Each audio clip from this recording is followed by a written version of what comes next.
Hi പ്രിയമുള്ള സുഹൃത്തുക്കളെ, രാഹുൽ ഗാന്ധിയുടെ ഹിന്ദുത്വം വേറെ ലെവലാണ് എന്ന് സീതാറാം യെച്ചൂരിയുടെ ഭാര്യ എഡിറ്ററായ ദി വയർ എന്ന മോദി വിരുദ്ധ മാസികയിലെ ലേഖനം പ്രസിദ്ധപ്പെടുത്തുന്നു.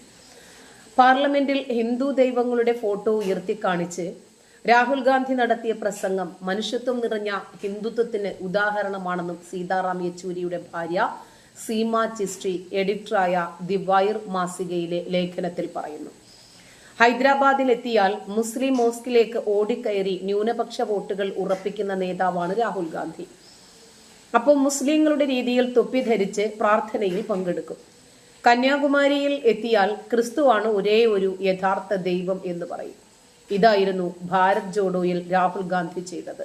ഇനിയിപ്പോൾ നഷ്ടപ്പെട്ട ഹൈന്ദവ വോട്ടുകൾ ഉറപ്പിക്കാൻ രാഹുൽ ഗാന്ധിയെ ഹൈന്ദവ നേതാവായി അവതരിപ്പിക്കുന്ന ഗൂഢാലോചനയിൽ ഏർപ്പെട്ടിരിക്കുകയാണ്